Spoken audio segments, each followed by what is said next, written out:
Welcome back to Skill Corner. हम लोग पढ़ रहे थे क्लास 10th का chapter number first, that is chemical reaction and equation. ठीक है, तो ये जो लेक्चर होने वाला है ये बहुत ज्यादा इंपॉर्टेंट होने वाला है, क्योंकि इस लेक्चर में हम लोग बैलेंसिंग और टाइप्स ऑफ रिएक्शन पढ़ने वाले हैं। तो ये जो लेक्चर है अपने दोस्तों को फटाफट शेयर कर दो और वीडियो को लाइक कर लेना, और अगर चैनल पे नए हो तो सब्सक्राइब कर लेना।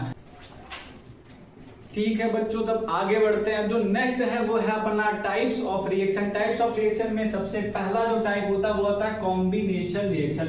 कॉम्बिनेशन रिएक्शन का मतलब क्या होता है? जब दो सिंपल सबस्ट्रेट या रिएक्टेंट आपस में कंबाइन होके एक कॉम्प्लेक्स प्रोडक्ट बना लेते हैं, उसको कहते हैं कॉम्बिनेशन रिएक्शन। ऐसा समझो ए प्लस बी आपस में कंबाइन हो गया, ए बी बना लिया, यही है कॉम्बिनेशन रिएक्शन। समझ गए बाबू, ये है कॉम्बिनेशन रिएक्शन। जैसे एग्जांपल की बात करें अगर हम लोग, तो एग्जांपल मान लो मैग्नीशियम और ऑक्सीजन रिएक्ट करके बना लिया बाबू मैग्नीशियम ऑक्साइड। तो एक ऑक्सीजन 2 यहाँ से 2 से मल्टीप्लाई कर दे तो ऑक्सीजन 2 बैलेंस हो गया, मैग्नीशियम अनबैलेंस हो गया, यहाँ से 2 से मल्टीप्लाई कर दे मैग्नीशियम 2 हो गया, मैग्नीशियम 2 ऑक्सीजन 2 ऑक्सीजन 2, क्या ये बैलेंस हो गया। हमने बैलेंसिंग भी सीखी। अब क्या करते हैं, जब भी इक्वेशन लिखना तो बैलेंस्ड फॉर्म में लिखना, क्योंकि हमने बैलेंसिंग सीख ली है। क्या यही कॉम्बिनेशन रिएक्शन है? कॉम्बिनेशन रिएक्शन यही होता है। ठीक बात करते हैं। जो दूसरा टाइप होता है वो होता है डिकम्पोजिशन रिएक्शन। डिकम्पोज का मतलब होता है टूटना। अब एक कॉम्प्लेक्स सब्सटेंस है वो टूट के छोटे छोटे रिएक्टेंट्स में कन्वर्ट हो जाए, उसको कहते हैं भाई साहब डिकम्पोजिशन रिएक्शन। ठीक है बाबू, तो डिकम्पोजिशन रिएक्शन का मतलब होता है टूटना। तो जब डिकम्पोज होता है तो डिकम्पोजिशन रिएक्शन होता है। अब देखो डिकम्पोजिशन रिएक्शन भाई 3 टाइप का होता है। एक होता है थर्मल डिकम्पोजिशन, एक होता है इलेक्ट्रोलिटिक डिकम्पोजिशन बाबू, और एक होता है अपना फोटोलिटिक डिकम्पोजिशन। तीनों समझेंगे एक एक एग्जांपल के साथ, तो उसको भी खत्म ही कर लेते हैं डिकम्पोजिशन रिएक्शन को। अब डिकम्पोजिशन रिएक्शन को हम लोग एग्जांपल के साथ समझेंगे। ठीक है, तो डिकम्पोजिशन रिएक्शन का जो सबसे पहला टाइप था वो था अपना इलेक्ट्रोलिटिक डिकम्पोजिशन। ठीक है, तो इलेक्ट्रोलिटिक डिकम्पोजिशन को देख लेते हैं हम लोग। Electrolytic decomposition reaction. ठीक है, तो इलेक्ट्रोलिटिक डिकम्पोजिशन रिएक्शन को देखें, इसका एग्जांपल देख लेते हैं। इलेक्ट्रोलिटिक डिकम्पोजिशन रिएक्शन का मतलब समझ लो क्या। अगर इलेक्ट्रिक करंट पास करवा के तुम क्या करो, एक कॉम्प्लेक्स सबस्ट्रेट को सिंपलर सबस्ट्रेट में तोड़ दिए तो वो हो गया इलेक्ट्रोलिटिक डिकम्पोजिशन। थर्मल डिकम्पोजिशन का मतलब अगर हीट देके तुम उसको तोड़ दिए तो हो गया थर्मल डिकम्पोजिशन। और ठीक है, और फोटोलिटिक डिकम्पोजिशन क्या होता है? जब तुम सनलाइट देके उस कॉम्प्लेक्स सब्सटेंस को तोड़ दिए तो हो गया बाबू फोटोलिटिक डिकम्पोजिशन। एग्जांपल देखो इलेक्ट्रोलिटिक का बाबू देख लो जरा। पानी के अंदर जब इलेक्ट्रिक करंट पास कराओगे ना बाबू तो क्या होगा बाबू, ये H2 और O2 में टूट जाएगा। ठीक है, तो वाटर टूटा H2 और O2 में। ठीक बात है, तो ये देखो डिकम्पोज कर गया। ये कॉम्प्लेक्स था, एक सिंपल सब्सटेंस में सिंपल सबस्ट्रेट में टूट गया, तो ये हो गया डिकम्पोजिशन रिएक्शन। इलेक्ट्रिक करंट की वजह से हुआ, इसलिए कहते हैं इलेक्ट्रोलिटिक डिकम्पोजिशन। बाकी तुम इसको बैलेंस कर लेना, बैलेंसिंग तो सिखा ही दी है। दूसरा देख लो बाबू, दूसरा होता है अपना थर्मल डिकम्पोजिशन। Thermal decomposition. ठीक है, ये लिख नहीं रहे, थर्मल डिकम्पोजिशन रिएक्शन है। अब देखो थर्मल में क्या होता है, जब तुम हीट देके तोड़ देते हो, मान लो तुम्हारे पास कैल्शियम कार्बोनेट है CaCO3।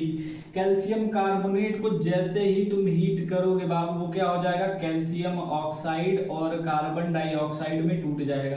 तो कैल्शियम कार्बोनेट है, ठीक है, अब ये क्विकलाइन कैल्शियम ऑक्साइड और कार्बन डाइऑक्साइड में टूट गया, तो ये होगा थर्मल डिकम्पोजिशन। तीसरा जो टाइप था वो क्या था, फोटोलिटिक डिकम्पोजिशन। मतलब सनलाइट देके अगर तुम डिकम्पोज करवा दे रहे हो, जैसे मान लो AgCl है अपना, सिल्वर क्लोराइड है। अब सिल्वर क्लोराइड को जैसे ही सनलाइट दोगे, सनलाइट देने के बाद क्या होगा, ये Ag प्लस Cl2 में टूट जाएगा। बाकी इसको बैलेंस कर लेना, बैलेंस नहीं कर रहे हैं। तो ये जो पहला एग्जांपल था वो था इलेक्ट्रोलिटिक डिकम्पोजिशन का, दूसरा है थर्मल और तीसरा है फोटोलिटिक डिकम्पोजिशन का। तो डिकम्पोजिशन हो गया यही समाप्त। अब तीसरा जो टाइप आता है वो आता है अपना डिस्प्लेसमेंट रिएक्शन। डिस्प्लेसमेंट का मतलब क्या है? डिस्प्लेसमेंट का मतलब होता है किसी को हटा के खुद आ जाना, उसी को कहते हैं डिस्प्लेसमेंट। मान लो तुम्हारे क्लास में एक बच्चा है जो बहुत ज्यादा ताकतवर है और एक बच्चा बहुत कमजोर, और कमजोर बच्चा पहले सीट पे बैठा हुआ है, तो ताकतवर वाले बच्चे को सीट चाहिए तो क्या करेगा वो उसको उठा के पीछे भगा देगा। इसको कहते हैं डिस्प्लेसमेंट। और ऐसा ही होता है डिस्प्लेसमेंट रिएक्शन में। डिस्प्लेसमेंट रिएक्शन में क्या होता है, जो ज्यादा रिएक्टिव होता है वो कम रिएक्टिव वाले को उसके कंपाउंड में से लात मार के भगा देता है, उसकी जगह ले लेता है। इसको कहते हैं डिस्प्लेसमेंट रिएक्शन। अब बाबू तुम्हारे दिमाग में सवाल होगा, सर ये लिखे क्या है? ये रिएक्टिविटी सीरीज है बाबू, इसी के अकॉर्डिंग जो पता चलता है कि कौन ज्यादा ताकतवर है। ठीक है, यहाँ मसल डोले सोले देख के नहीं पता चलता, यहाँ रिएक्टिविटी का अलग खेला चलता है। अब जैसे एग्जाम्पल की बात करें अगर हम लोग डिस्प्लेसमेंट रिएक्शन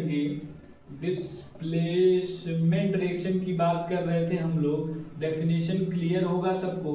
एग्जाम्पल अगर हम लोग देख लें, मान लो CuSO4 है, कॉपर सल्फेट में आयरन डाल दे बाबू तो क्या हो जाएगा, FeSO4 बन जाता है और Cu को ये लात मार के भगा देता है। अब देखो कॉपर सल्फेट है अपने पास, आयरन है अपने पास, और फिर आयरन सल्फेट बन गया और कॉपर बाहर। तो यहाँ पे देख सकते हो आयरन ने क्या किया, कॉपर के कंपाउंड में से कॉपर को रिमूव कर दिया, डिस्प्लेस कर दिया।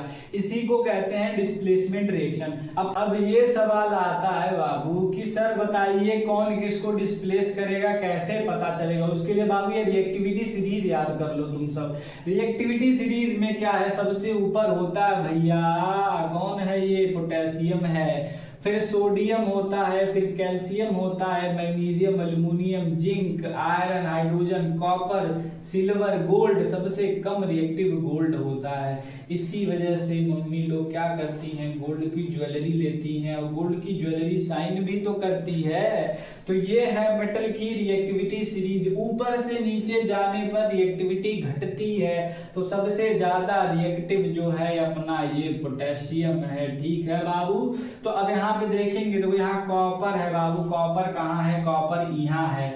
उसके बाद आयरन कहाँ है बाबू, आयरन यहाँ पे है। तो आयरन देखो इसके ऊपर है बाबू, उसके सर पे विराजमान है, तो ज्यादा रिएक्टिव है, तो इसको क्या करेगा, कॉपर को इसके कंपाउंड में से भगा देगा। यही है अपना डिस्प्लेसमेंट रिएक्शन। क्या क्लियर है? डिस्प्लेसमेंट रिएक्शन याद होना चाहिए। और एक बात और याद रखेंगे, नॉन मेटल की रिएक्टिविटी भी याद रखेंगे। सबसे ज्यादा फ्लोरीन, क्लोरीन, फिर ब्रोमीन और आयोडीन कम रिएक्टिव होता है, ये भी याद रखेंगे, काम आएगा। अब आते हैं हम लोग डबल डिस्प्लेसमेंट रिएक्शन की तरफ बढ़ते हैं। डबल डिस्प्लेसमेंट का नाम से ही क्लियर है। डबल डिस्प्लेसमेंट का मतलब दो लोग कहीं ना कहीं अपनी जगह को बदलेंगे, इसी वजह से उसका नाम जो पड़ा है डबल डिस्प्लेसमेंट रिएक्शन है बाबू। ठीक है, तो डबल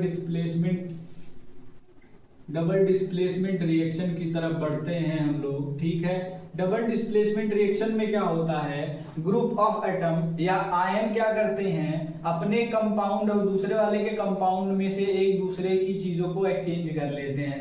ऐसा समझो बाबू, मान लो हम हैं भैया मैथ में बहुत कमजोर, हमारा दोस्त है मैथ में तेज, हम दोनों एक ही क्लास में बैठे हुए हैं। अब मैथ वाले सर आएंगे, हम आगे बैठे हैं, जाहिर सी बात हमको खड़ा कर देंगे, बताओ बाबू ये अलजेब्रा जरा सॉल्व करके दिखाओ, तो हमारी हालत हो जाएगी खराब। तो उनका पीरियड आने से पहले हम क्या करेंगे, अपने दोस्त अपनी जगह एक्सचेंज कर लेंगे, वो मेरी जगह जाएगा, हम उसकी जगह चले जाएंगे।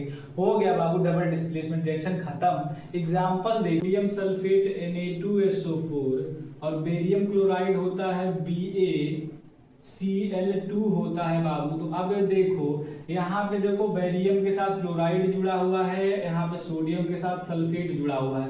तो ये सोडियम सल्फेट का कंपाउंड है, ये बेरियम क्लोराइड का कंपाउंड है। अब यहाँ पे एक्सचेंज होगा, क्या होगा, SO4 चला जाएगा बेरियम के साथ और क्लोराइड आयन आके क्लोराइड आयन आके सोडियम के साथ जुड़ जाएगा, तो सल्फेट आयन चला जाएगा बेरियम के पास, क्लोराइड आयन सोडियम के पास। तो यहाँ पे आप क्लियर कट देख सकते हो आयन का एक्सचेंज हुआ है, इसी को बोलते हैं डबल डिस्प्लेसमेंट रिएक्शन। अब बनेगा क्या, तो बन जाएगा अपना BaCl2 बन जाएगा, जो कि प्रिसिपिटेट होता है, पीपीटी मतलब प्रिसिपिटेट। और क्या बनेगा यहाँ पे NaCl बनेगा, NaCl माने नमक बनेगा। तो अब यहाँ पे क्या हुआ, डबल डिस्प्लेसमेंट हुआ, क्या आयन एक्सचेंज हुए, क्या यहाँ पे दोनों ने अपने पोजीशन को एक्सचेंज कर लिया, जैसे हमने क्लास में किया था, ठीक है। तो ये हो गया डबल डिस्प्लेसमेंट रिएक्शन। अब प्रिसिपिटेट क्या है ये बता देते हैं। प्रिसिपिटेट का मतलब क्या होता है, जो इनसॉल्युबल सब्सटेंस होता है, अगर वो नीचे बैठ जाए, वो डिसॉल्व ना हो रिएक्शन के बाद, तो उसको कहते हैं प्रिसिपिटेट, ठीक है बाबू। तो ये प्रिसिपिटेट बन जाता है यहाँ पे BaCl2 का। अब ये हो गया डबल डिस्प्लेसमेंट भी खत्म, डबल डिस्प्लेसमेंट में कोई दिक्कत नहीं आनी चाहिए। डबल डिस्प्लेसमेंट के बाद एक लास्ट रिएक्शन बचता है अपना, वो होता है रिडॉक्स रिएक्शन। रिडॉक्स रिएक्शन को भी समझ लेते हैं। अब देखो रिडॉक्स रिएक्शन क्या होता है। रिडॉक्स रिएक्शन तो फिफ्थ है अपना रिडॉक्स रिएक्शन। अब देखो रिडॉक्स रिएक्शन क्या होता है। अगर ऑक्सीडेशन और रिडक्शन एक केमिकल रिएक्शन में, एक ही इक्वेशन में हो, ऑक्सीडेशन और रिडक्शन हो, तो उसको कहते हैं रिडॉक्स रिएक्शन, ठीक बात है। अब रिडॉक्स रिएक्शन में सर पूछोगे सर ऑक्सीडेशन क्या होता है, रिडक्शन क्या होता है। ऑक्सीडेशन का सिंपल मतलब समझो, अगर ऑक्सीजन ऐड हो तो वो होता है ऑक्सीडेशन। तो लिख लेते हैं ऑक्सीडेशन का मतलब क्या होता है। ऑक्सीडेशन का मतलब अगर ऑक्सीजन ऐड हो गया, ठीक है, O प्लस नहीं है, ऑक्सीजन ऐड होना, ऑक्सीजन ऐड हो गया तो ऑक्सीडेशन हो गया। रिडक्शन का मतलब क्या है सर, रिडक्शन का मतलब अगर हाइड्रोजन ऐड हो गया तो ये ऑक्सीडेशन और रिडक्शन होता है। थोड़ा सा एक और इसका वाइस वर्सा कर दें, अगर यहाँ पे ऑक्सीजन ऐड हो रहा है तो जब हाइड्रोजन रिमूव होगा तब भी ऑक्सीडेशन होगा। यहाँ पे जब ऑक्सीजन रिमूव होगा तब भी ऑक्सीडेशन ही होगा। ये बात याद रखेंगे, ये ऑक्सीडेशन और रिडक्शन खत्म हो गया यहीं पे।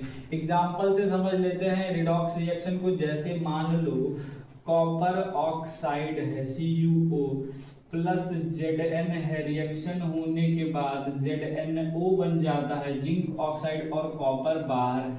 इसमें तुम देख सकते हो यहाँ पे डिस्प्लेसमेंट भी हुआ है क्या, बिल्कुल हुआ है। जिंक कहाँ है, जिंक यहाँ पे है। कॉपर कहाँ है, कॉपर नीचे है क्या, तो कॉपर से ज्यादा रिएक्टिव है अपना जिंक, तो जिंक डिस्प्लेस कर देगा। यहाँ पे डिस्प्लेसमेंट रिएक्शन भी देखने को मिलेगा।